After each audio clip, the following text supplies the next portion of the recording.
Boss Media, ay media bi gën ci media yi loolu mooy Boss Media, ay Boss Media yéen a ngi bosse bi war ay Boss Media, media bi gën ci media yi. Ok, bah alors bon, déjà merci de me donner l'occasion de m'exprimer par rapport à ce sujet, donc qui quand même est un sujet à la fois sensible mais important, tu vois. Sensible dans la mesure où ça c'est attribué à une question plus ou moins ethniciste, même si ce n'est pas la réalité, on le sait. Important parce que c'est le cadre de l'université, un cadre particulier, un cadre d'espoir aussi de l'avenir du pays. Important parce que la violence à l'université quand même a atteint un certain degré où il faut en parler. C'est normal, là où il y a des jeunes, surtout des jeunes, si des fois ils ne sont pas trop occupés avec le cadre du Covid-19, ça peut avoir des répercussions sur leur bouillonnement d'énergie. Et pour un rien, ça peut éclater et amener de la violence et des affrontements. Alors, ce que j'en pense déjà, c'est que je la condamne, cette violence. Voilà, moi je pense que l'université n'est pas un cadre de violence. Et ça, c'est important que les étudiants puissent le savoir. Il y a la violence entre les syndicats, il y a toujours l'université qui est... on voit des machettes par-ci, des personnes qui sont blessées par-là. L'université est, je ne sais pas, caricaturée. Je ne dirais pas caricaturée parce qu'il y a une part de vérité dans ça. Mais l'université quand même est aujourd'hui peinte comme un cadre où il y a trop de violence et que l'étudiant d'aujourd'hui, il suffit que tu parles d'étudiants ici, on envoie quelqu'un qui jette des pierres, quelqu'un qui se bat, quelqu'un qui n'a pas un certain niveau, quelqu'un qui est corrompu, etc., etc. Je pense quand même que c'est quelque chose qu'il faut combattre. Voilà. Donc la violence au sein de l'université pour le cas précis qui est le cas entre Ndefleng et le mouvement Kekendo est quand même quelque chose d'inacceptable, d'inadmissible. Et juste avant de parler de cette violence, de cet affrontement, il faut dire qu'il ne doit pas y avoir des forces obscures à l'université. Il ne doit pas y avoir une épée de Damoclès sur la tête des étudiants. Parce que ce n'est pas à des groupes de se faire justice. Ça peut dégénérer. Ça mène à des batailles rangées. S'il y a un problème entre deux étudiants, il faut saisir les autorités, voir comment il faut négocier. S'il n'y a pas de possibilité de négocier, mais aller porter plainte. Mais on ne peut pas être dans un pays où les gens se font justice eux-mêmes, quel que soit du côté de Kekendo ou du côté de Ndefleng. Les gens ne doivent pas se faire justice eux-mêmes. Et que quand même c'est déplorable que l'étudiant soit dans ça. On parle d'étudiant là. On parle de celui qui est censé réfléchir sur l'avenir du pays. Celui qui est censé diriger le pays d'ici quelques années. Si ces gens-là n'ont rien dans la tête, ils n'ont pas d'argument, ils n'ont pas la capacité de gérer leurs propres pulsions, mais se mettent à se confronter, c'est quelque chose de très regrettable. Donc je pense que cette violence doit cesser. Et vraiment, on parle de quoi? Même si ce n'est pas la réalité, on dit que c'est vrai que les médias traitent souvent ces informations quand même des fois avec pas de responsabilité. Parce que quand même, il y a des sujets qu'il faut éviter quand on est un média, quand on est un journaliste. Il faut savoir comment traiter l'information dans certains pays pour quand même calmer les sensibilités. Mais il ne faut pas dire que c'est entre Serer et Diola. Ce n'est pas ça. C'est pas ça. Autant en Ndefleng qu'à Kekendo, il y a, comment on appelle, toutes les ethnies. Il suffit de s'identifier à la cause de ces mouvements. Et moi, ce que je veux dire, en réalité, c'est que Ndefleng et Kekendo, on parle de deux ethnies, mais extrêmement riches en termes de culture. La culture Diola, la culture Serer, c'est des cultures extrêmement riches. Là où on les attend, ce n'est pas de s'entraîner, de bastonner les gens. Si vraiment on est là, on croit qu'on a de la force, il y a la lutte, il y a la boxe, il y a ce que font les bombardiers là-bas et le MMA. Ils n'ont qu'à aller là-bas, on va les supporter avec plaisir. Autant du côté de Ndefleng, ce qu'on attend d'eux, c'est d'organiser des événements qui valorisent la culture sérère, la culture diola et toutes les cultures qui constituent ces mouvements-là. Ils ont déjà du travail. Et je profite pour leur dire que la culture fait partie des soft power. En termes de géopolitique. Nous sommes dans un monde géopolitique. Notre culture doit nous permettre de rayonner au niveau international. D'abord, entre nous, que nous reconnaissons, que nous ayons notre fierté par rapport à notre culture, que nous la découvrions davantage, mais que nous la partageons avec les autres. Il doit y avoir des rencontres d'échange, des manifestations de notre culture, mais pas être là à se bastonner, à se protéger les uns et les autres. J'invite aussi à un débat d'idées. L'université est un cadre de débat, de réflexion, d'apprentissage. Ce n'est pas un cadre de violence. Même si on sait que l'UCAD joue un rôle important dans la formation du leadership, mais nous ne voulons pas d'ici 10 ans avoir des leaders violents qui sont là juste pour se battre, pour utiliser des ruses. Il faut que les jeunes politiciens et les jeunes syndicalistes qui sont à l'université, qu'ils comprennent que d'ici 10 ans, ils doivent être là à se présenter pour la présidence, pour la mairie, etc., etc. Et nous serons là pour leur rappeler quel type de personnes elles sont. Donc on attend de ces gens-là des débats d'idées, des propositions intéressantes, des causes qu'ils font défendre. Parce que sinon, c'est ces mêmes jeunes avec qui ils sont aujourd'hui à l'université qu'ils vont rencontrer demain quand ils vont vouloir occuper des responsabilités. Et ces jeunes-là vont leur dire que arrêtez, vous n'avez pas de vision, vous n'êtes pas pertinent, vous étiez juste violent à l'université. Donc c'est très important de noter que l'université n'est pas un cadre de bataille, n'est pas un champ de bataille, n'est pas un jungle là où les gens doivent se mettre à se battre. Ils doivent réfléchir et proposer. Ils sont la jeunesse d'un pays ou d'un continent très pauvre.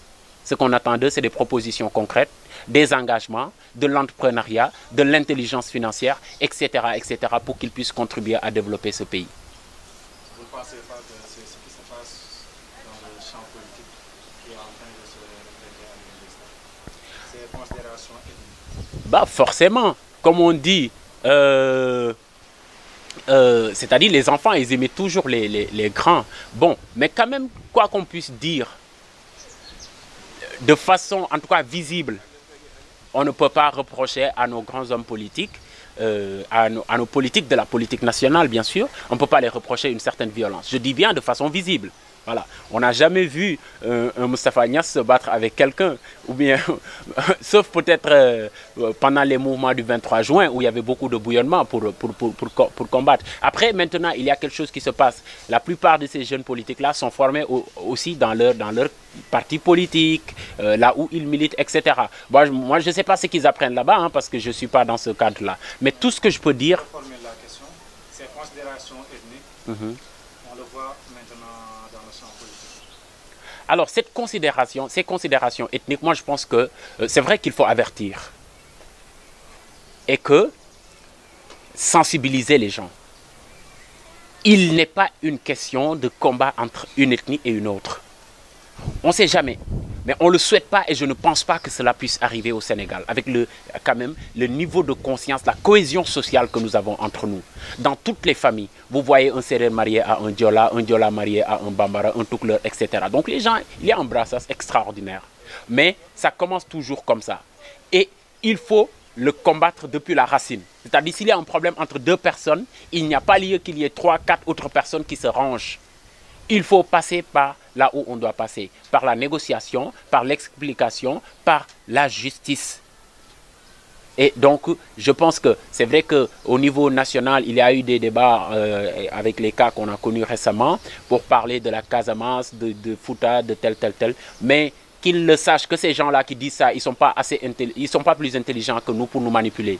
Que les gens qui ont un intérêt derrière un Sénégal qui brûle, nous serons là pour leur dire que nous n'allons laisser personne brûler le Sénégal. Il n'y aura pas ici de bataille entre ethnies parce que nous allons faire tout ce qu'il faut pour combattre ça. Il n'y aura pas ici de bataille entre confréries, entre ethnies, entre quoi que vous puissiez voir. Il n'y a qu'une bataille qui vaille le coup d'être menée aujourd'hui. C'est la bataille qui permettra de développer le Sénégal. Et ça va être avec tous les fils du Sénégal. Qu'ils soient de toutes les appartenances possibles, qu'ils soient de toutes les idéologies possibles.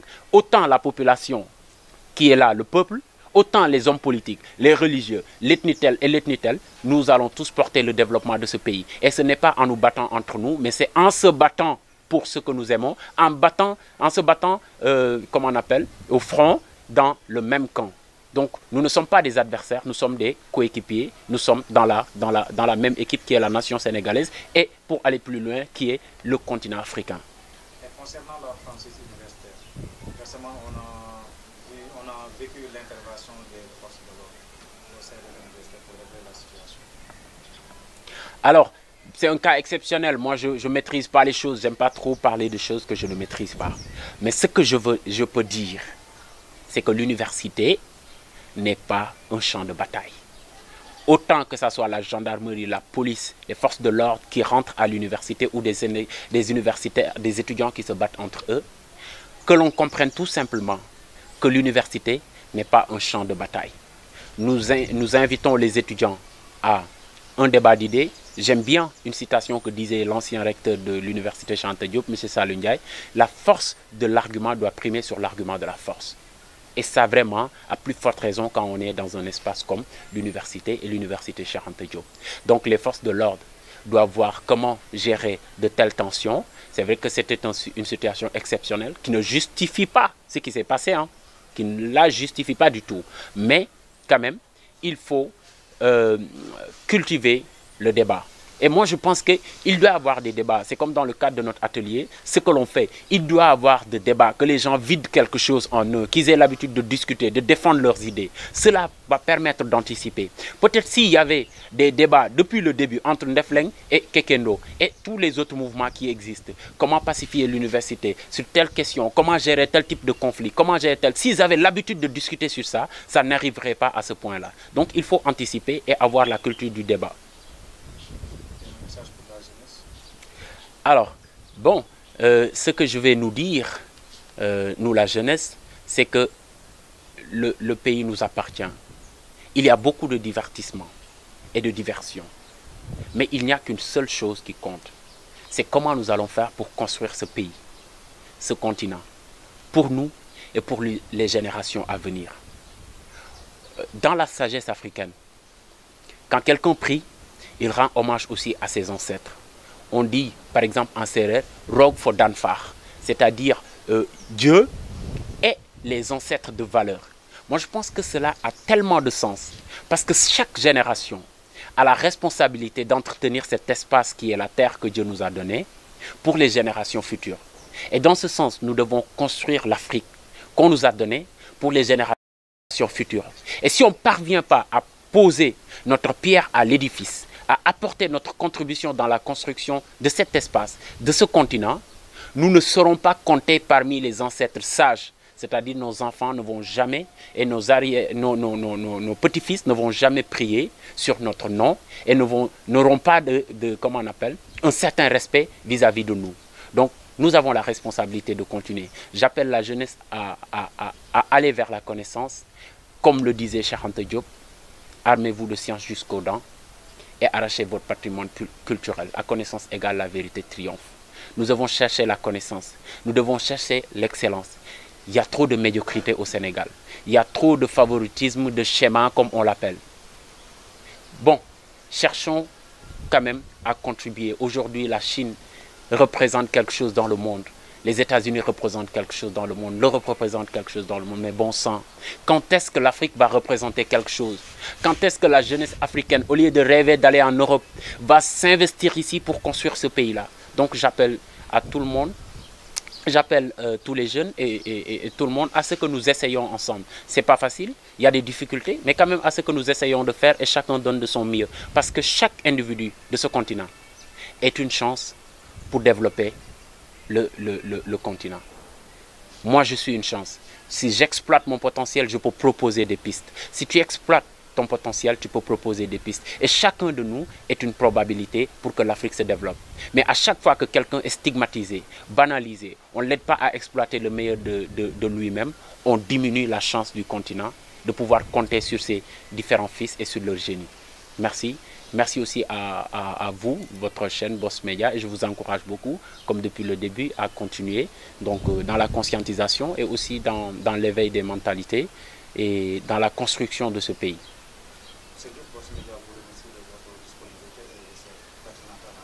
Mais c'est mon plaisir. Il ne faut pas me prendre mon plaisir, c'est mon plaisir. Merci. Boss Media, ay media biganti media yi, lolu muy Boss Media.